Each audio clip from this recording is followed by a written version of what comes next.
بسم الله، الحمد لله والصلاة والسلام على رسول الله وعلى آله وصحبه ومن والاه.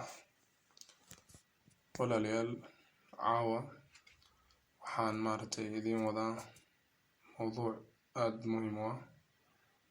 mowduucaas oo uu uga hadlay alimaam ibn alqayim kitaabkiisa alwaabil asayib.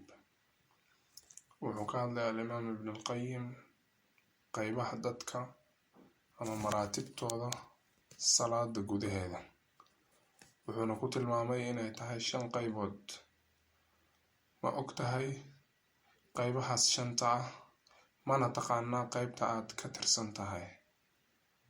qaybta koowaad waxaa weeyaan waa martabatu dhaalimi linafsih almufrid, waa qofka naftiisa dulmiyey ee salaadiisa ku xadgudbay, waana midkaan dhamaystirin salaada weysadeeda iyo xiliyadeeda iyo xuduudeeda iyo arkaanteeda. 2 waa qof ku dadaala waqtiga iyo xuduuda salaada iyo arkaanta muuqata iyo weysada, laakiin waswaaskii iyo dagaaladiisii iyo mujaahadadii nafta ee waswaaska lagala dadaali lahaa ayuu dayacay, markaasuu wuxuu raacay waswaaskii iyo afkaarta.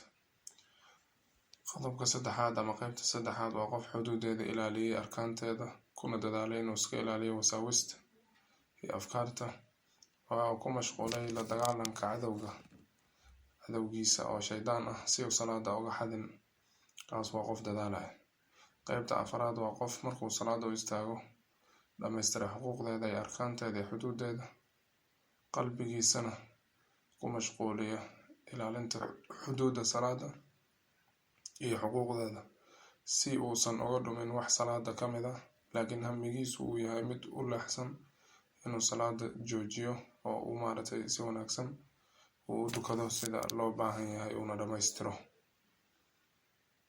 qaybta ugu dambeysana waa qof markuu salaada u istaago si wanaagsan ugu istaaga, qalbigiisana si wanaagsan u soo jeediya, eebweyne hortiisana dhiga, eebweynena la munaajooda, ilaaliyana oo muraaqabada ilaahay meesha soo dhigta, waswaaskana meel isaga tuura oo ka adkaada, si wanaagsan uga adkaada.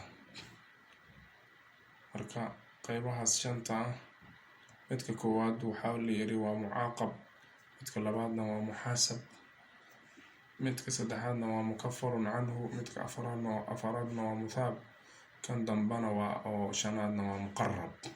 midka koowaad waa mucaaqab, waa la ciqaabaya, salaadii ayaa lagu ciqaabaya. midna waa muxaasab, waa la xisaabinaya. midna waa mukaffarun canhu, dambiga ayaa loo dhaafaya. midka afaraadna waa muthaab, kan ugu dambeeyana waa muqarrab. qaybahaas 5 ah qaybtee baad ku jirtaa? qof walba waxaa laga rabaa inuu naftiisa xisaabiyo oo la socdo. ilaah nagu anfaco, aniga jeedinaya iyo idinka. wallahu calaa maa naqulu wakiil.